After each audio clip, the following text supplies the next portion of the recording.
आज मैं हिंदी साहित्य इतिहास लेखन की परंपरा पर अपना वक्तव्य देने जा रही हूँ। भारतीय वाङ्मय में हिंदी साहित्य इतिहास लेखन की एक दीर्घ परंपरा रही है।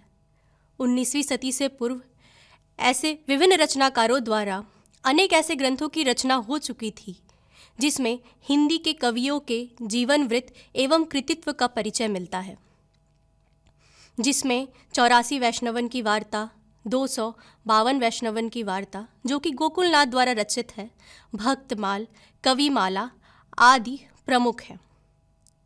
इसमें कालक्रम सन संवत का अभाव होने के कारण इसे हम इतिहास की संज्ञा नहीं दे सकते। हिंदी साहित्य इतिहास लेखन का सबसे पहला प्रयास फ्रेंच विद्वान गार्सा द तासी का माना जाता है। इनकी पुस्तक का नाम है इस्तवार द ला लिटरेत्यूर एंदुइये एंदुस्तानी, जो मूलतः फ्रेंच भाषा में रचित है। इन्होंने हिंदी और उर्दू के कवियों का वर्गीकरण वर्ण क्रम के अनुसार प्रस्तुत किया है। इनकी यह पुस्तक 2 संस्करणों में प्रकाशित होती है। पहला संस्करण 2 भागों में प्रकाशित हुआ था। पहला भाग 1839 ईस्वी में प्रकाशित होता है, वहीं दूसरा भाग 1847 ईस्वी में। वहीं जो इसका दूसरा संस्करण है वो 3 भागों में 1871 ईस्वी में प्रकाशित होता है। चूँकि ये पहला प्रयास था तो इसमें कई सारी कमियां और खामियां देखने को मिलती है। जैसे इन्होंने अंग्रेजी के वर्ण क्रम के अनुसार हिंदी के कवियों को उर्दू के कवियों को प्रस्तुत कर दिया था। काल विभाजन और प्रवृत्तियों का कोई भी जिक्र नहीं किया था। इन्होंने हिंदी के साथ इतर भाषा के कवियों को भी घुला मिला दिया था।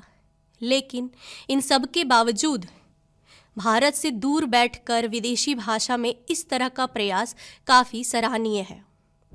इस कड़ी में जो अगले रचनाकार आते हैं वह है शिव सिंह सेंगर।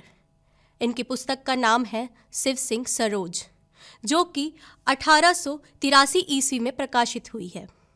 इन्होंने कवियों के जन्मकाल, रचनाकाल के साथ साथ उनके द्वारा रचित कविताओं का उदाहरण भी प्रस्तुत किया है। हालांकि ये तिथियां बहुत विश्वसनीय नहीं हैं।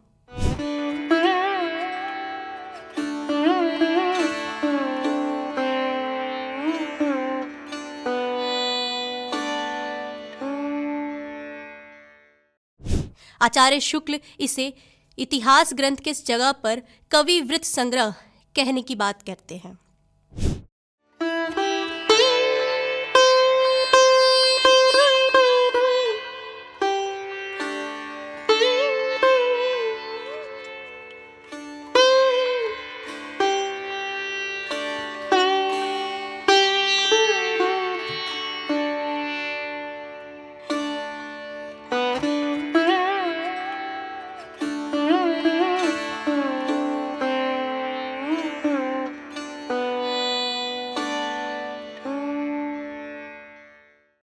आगे इस परंपरा में जिनका नाम है वह है जॉर्ज ग्रियर्सन। सन 1888 ईस्वी में एशियाटिक सोसाइटी ऑफ बंगाल से पत्रिका के विशेषांक के रूप में the modern vernacular literature of Hindustan का प्रकाशन होता है। यह पुस्तक सही मायनों में हिंदी साहित्य इतिहास का पहला प्रयास माना जाएगा।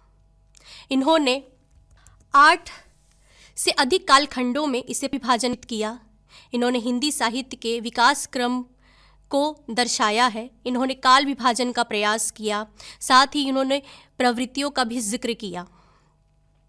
ये आगे आने वाले लेखकों के लिए पथ प्रदर्शक का काम कर रही थी। चूँकि यह किताब अंग्रेजी भाषा में रचित थी, इसीलिए यह हिंदी के कवियों के मध्य बहुत ज़्यादा उनकी दृष्टि के केंद्र में नहीं आ पाती है।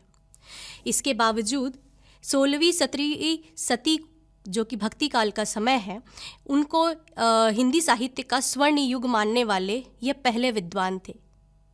डॉक्टर नगेंद्र ने इसके नाम में इतिहास न होते हुए भी सच्चे अर्थों में इसे हिंदी साहित्य का इतिहास माना है। इसमें सर्वप्रथम हिंदी साहित्य का भाषा की दृष्टि से क्षेत्र निर्धारित करते हुए हिंदी के इतिहास को संस्कृत, पाली, प्राकृत एवं उर्दू से पृथक किया गया है। इस कड़ी में जो अगले विद्वान आते हैं वो है मिश्र बंधु। मिश्र बंधुओं की पुस्तक का नाम है मिश्र बंधु विनोद, जो कि 4 भागों में विभक्त थी। इसके पहले 3 भाग 1913 ईस्वी में प्रकाशित होता है, वहीं जो चतुर्थ भाग है वो 1934 ईस्वी में प्रकाशित हुआ था। इसमें लगभग 5000 कवियों का जिक्र जो है उन्होंने किया था। साथ ही दूसरी ओर 8 से अधिक कालखंडों का ये परिचय देते हैं। काव्य समीक्षा में ये परंपरागत सिद्धांतों एवं पद्धति का ही सहारा लेते हैं। वह अलग बात है कि यह ग्रंथ बहुत संतोषजनक नहीं था, लेकिन इससे पहले जितने भी इतिहास लेखन का प्रयास किया गया है उनको यह समृद्ध करता हुआ नजर आता है। स्वयं आचार्य रामचंद्र शुक्ल ने जो है कहा है कि कवियों के परिचयात्मक विवरण मैंने प्राय मिश्र बंधु विनोद से ही लिए हैं। अगर मैं इसके आगे बात करूं तो इतिहास लेखन परंपरा में, हिंदी साहित्य इतिहास लेखन परंपरा में जिनका सर्वोच्च स्थान है वो है आचार्य रामचंद्र शुक्ल। इनकी पुस्तक का नाम है हिंदी साहित्य का इतिहास, जो कि 1929 ईस्वी में प्रकाशित होता है। नागरी प्रचारणी सभा द्वारा प्रकाशित हिंदी शब्द सागर की भूमिका के रूप में यह लिखा गया था। अपने दृष्टिकोण को शुरुआती दौर में ही वो स्पष्ट करते हुए कहते हैं कि जबकि प्रत्येक देश का साहित्य वहाँ की जनता की चित्तवृत्ति का संचित प्रतिबिंब होता है, तब यह निश्चित है कि जनता की चित्तवृत्ति में परिवर्तन के साथ साथ साहित्य के स्वरूप में भी परिवर्तन होता चला जाता है। आदि से अंत तक इन्हीं चित्तवृत्ति की परंपरा को परखते हुए साहित्य की परंपरा के साथ इसका सामंजस्य दिखाना ही हिंदी साहित्य का इतिहास कहलाता है। इन्होंने इनकी दृष्टिकोण को स्पष्ट करते हुए बताया था कि इन्होंने वैज्ञानिक दृष्टिकोण का जो है सहारा लिया है और 900 सालों के इतिहास को ये मात्र 4 कालखंडों में विभाजित करते हैं: आदिकाल, भक्तिकाल, रीतिकाल और आधुनिक काल, जिसे गद्य काल भी कहा जाता है। अगर मैं समय सीमा की बात करूं तो इन्होंने आदिकाल की समय सीमा संवत 1050 से 1375 ईस्वी, वहीं भक्तिकाल को 1375 से 1700, रीतिकाल की समय सीमा 1700 से 1900 और आधुनिक काल गद्य काल की समय सीमा 1900 से अब तक बताया है। संपूर्ण भक्ति काल को वो 2 धाराओं में विभाजित करके समझाने का प्रयास करते हैं, वह है निर्गुण और सगुण। निर्गुण को भी वो 2 भागों में विभक्त करते हैं, पहला ज्ञानाश्रयी शाखा, दूसरा प्रेमाश्रयी शाखा। ज्ञानाश्रयी शाखा को हम संत के नाम से भी जानते हैं और प्रेमाश्रयी शाखा को हम सूफी के नाम से भी जानते हैं। वहीं सगुण धारा को वह 2 भागों में विभक्त करते हैं, राम भक्ति शाखा और कृष्ण भक्ति शाखा। ये जो सहजता, जो सरलता वो दिखाते हैं, ये पाठकों के मध्य काफ़ी चर्चित होता है, क्योंकि किसी भी कालखंड को समझने का सबसे अच्छा तरीका है कि उसे आप भागों में समझें या उसे अलग अलग जो है छोटे छोटे अंशों के माध्यम से समझा जा सके। इतिहास लेखन की परंपरा में आचार्य रामचंद्र शुक्ल का स्थान सदा अक्षुण्ण बना रहेगा। इन्होंने जो कुछ दिया है हिंदी साहित्य इतिहास लेखन की परंपरा में, यह आज तक बहुचर्चित और बहुआयामी बना हुआ है। नव उपलब्ध तथ्यों, तर्कों के आधार पर अब इसमें भी त्रुटियां नज़र तो आती हैं, लेकिन इसके बावजूद हम इस बात को कतई दरकिनार नहीं कर सकते कि इन त्रुटियों के बावजूद जो स्पष्टता, जो सरलता के साथ इन्होंने अपने हिंदी साहित्य इतिहास लेखन को हमारे सामने प्रस्तुत किया है, वो बहुत प्रचलित है। इनका योगदान हमेशा महत्वपूर्ण रहेगा।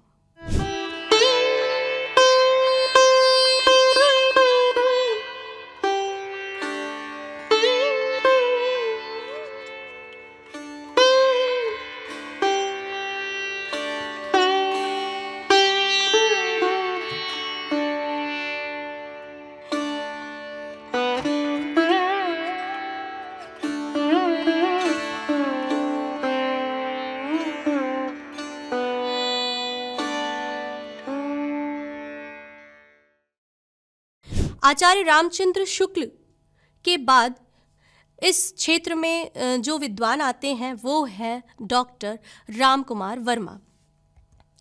डॉक्टर राम कुमार वर्मा की पुस्तक का नाम है हिंदी साहित्य का आलोचनात्मक इतिहास, जो कि 1938 ईस्वी में प्रकाशित हुआ था। पुस्तक की बात करूं तो इन्होंने 693 ईस्वी से 1693 ईस्वी तक का ही काल अवधि को अपने खेमे में लिया है या उसका जिक्र किया है। यह अपभ्रंश के जो पहले कवि हैं स्वयंभू, उनसे हिंदी साहित्य इतिहास लेखन की शुरुआत मानते हैं। संपूर्ण ग्रंथ को ये 7 प्रकरणों में विभक्त करते हैं।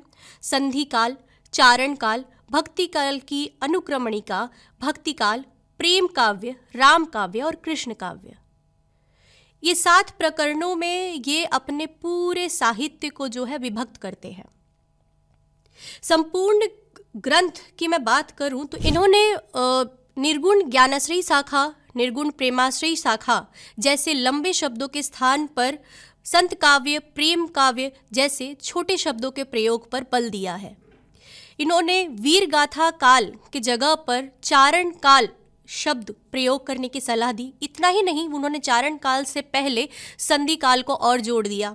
ये स्वयंभू से स्वयंभू को चूंकि ये हिंदी का पहला कवि मानते हैं, इसीलिए यह 693 से हिंदी साहित्य की शुरुआत मानते हैं।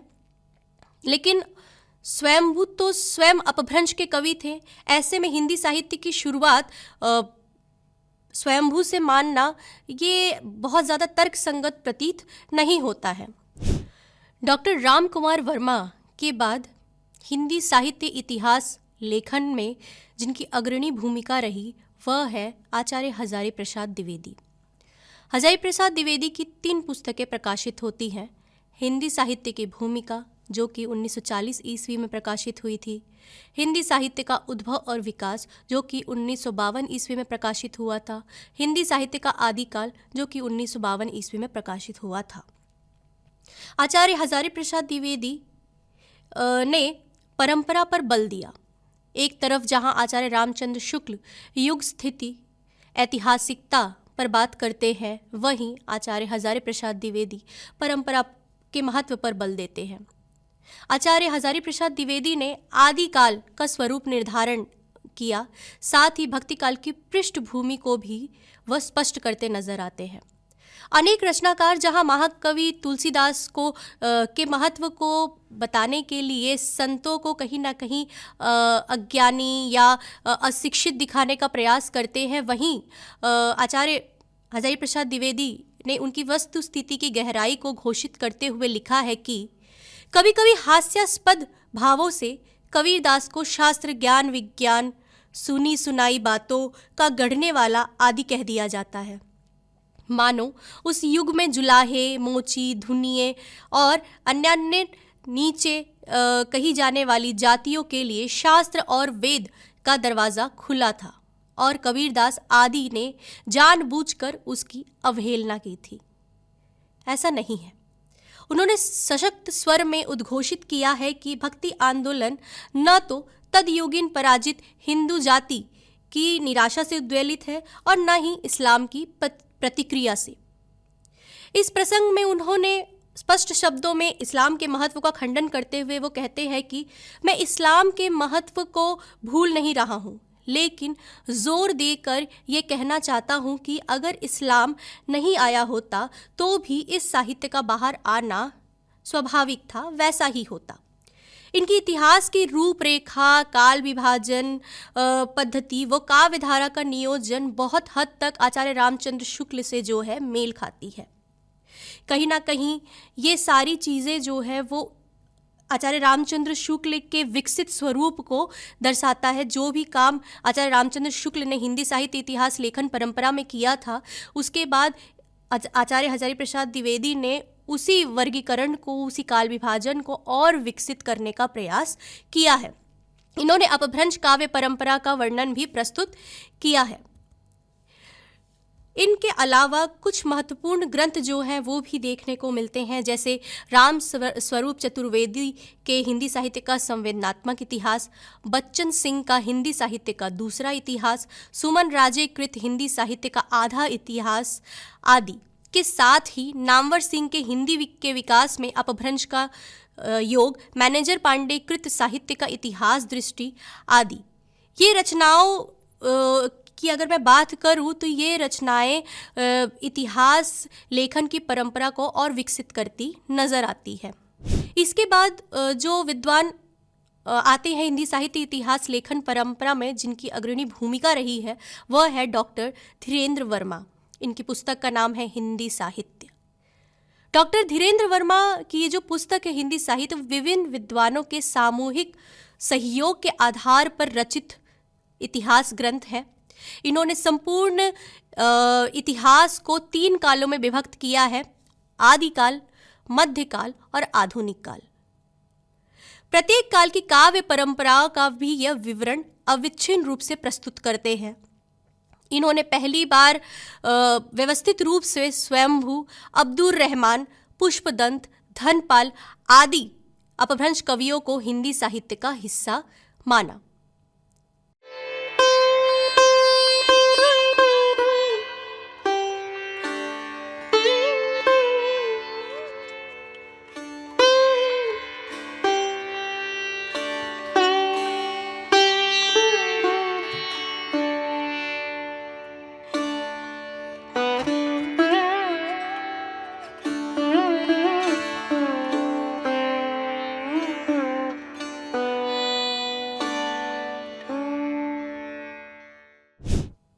धीरेन्द्र वर्मा ने चूंकि बहुत सारे विद्वानों के सहयोग से हिंदी साहित्य का निर्माण किया था, इसीलिए इस जो इतिहास ग्रंथ में एक रूपता नज़र नहीं आती है। चूंकि अलग अलग विद्वानों ने अलग अलग पद्धति का सहारा लिया, अपने रचना शैली के अनुरूप जो है अपने दृष्टिकोण को जो है प्रस्तुत करने का प्रयास किया, इसीलिए पूरे इतिहास ग्रंथ में कहीं ना कहीं हमें एक रूपता नज़र नहीं आती है। और वो एक रूपता न होने के कारण ये कहीं ना कहीं थोड़ा सा अलग इतिहास जो है दिखता है। बावजूद उसके इसे पहला पूर्ण वैज्ञानिक एवं तथ्य प्रधान हिंदी साहित्य का इतिहास माना जाता है।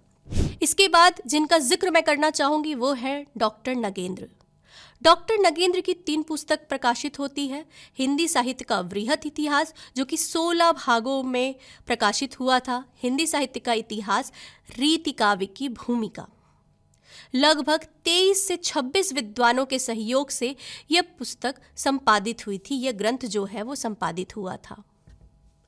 इसके बाद जो रचनाकार आते हैं वो हैं डॉक्टर गणपति चंद्र गुप्त।